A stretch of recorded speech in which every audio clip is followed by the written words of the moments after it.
Hey guys, this is Miss Arlequin, and in this video I'm going to show you how to make corrections in your Google Drive document when you have feedback either from myself or from a partner who has gone into your document and given you comments or suggestions. Alright, so when you open up your document, you might, if you shared it with somebody, you might come and find that your document has portions that are highlighted and these little boxes on the right hand side. These are comments and they're also suggestions. There is a difference. For example, this first one, if I click on it, you can see that this is a comment. I know it's a comment because it has the resolve button.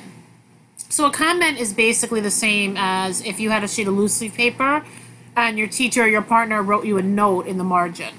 It's just something commenting on what you've written. So when I give you comments, sometimes it's just going to be something for you to read, telling you about what I want you to add or a mistake that you made. A lot of times my comments are also going to include links. Those links might be to videos, they might be to just documents, or they might be to web pages. It is vital that you actually click on those links because the link is going to explain in further detail or show you through an example or with a lesson what mistake you made. So the link is going to be the actual teaching part of my comments. So for example, this student has made a mistake with their heading. So if they click on the link, they're going to be taken to a video that is going to teach them the proper way to write the school heading. Another example is here. We have a comment. Now you might have noticed that when I click on the comments, it actually focuses on the part of the writing that your comment is attached to. Since this is a comment about the heading, you can see that the thing that is highlighted is the heading. This is a comment about the entire paragraph, and so when I click on the comment, the entire paragraph is highlighted.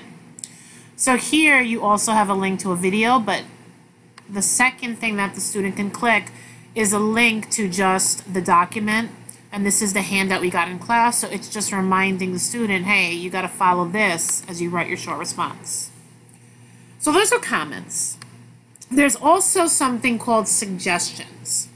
Suggestions are different from comments because suggestions are where either myself, your teacher, or your classmate has actually gone into your draft and has actually changed or suggested how to correct something. So for example, love poison is incorrect. It should be potion.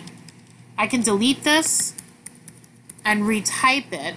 And I did that with the suggestion button, which means, as you can see, the correction is not permanent. You can see that the original is crossed out with the green line and my correction is right next to it. So in order for the correction to be permanent, the student whose paper this is would actually have to click on the suggestion. And you can see right here there's a check mark. A check mark is if you want to accept it, meaning the suggestion is correct. You recognize that the person is actually making it the correct way and you want it to be permanent. Or you think that the suggestion is wrong and you don't want it to be permanent. So I'm actually going to show you what happens if you reject it. If you reject it, you can see that it went back to being misspelled. Now obviously you don't want to reject any of Miss Arlequin's suggestions because obviously Miss Arlequin is correcting you in the correct way. You would maybe reject a suggestion of a classmate who might not be correcting it properly. Sometimes your partner might think that you were supposed to capitalize something, but you were actually right, it wasn't supposed to be capitalized. Now to accept suggestions, you just click on the check mark, and as you can see, if you're looking at the document, all of the changes are becoming permanent and the mistakes are going away. Alright, so that is how you're going to deal with suggestions. Finally, just one last thing about comments. When you are dealing with comments, once you've read it and you've gone to whatever links are attached and you've made the changes, that's key. You can't just read the comment and ignore it. You actually have to do something about it. So once you have fixed your paper and addressed the comment, you want to get rid of it. So that's what this button is, to resolve it. Resolve means it's done, I've done it, comment, go away. If you ever want to see the comments that you've resolved, right here in the upper right hand corner is a comment button. If you click on it, you will see all of the comments that you have dealt with in the past that are now missing from the actual side of your document. Once I have fixed everything, I resolve all my comments, and all that is left is my perfect final draft.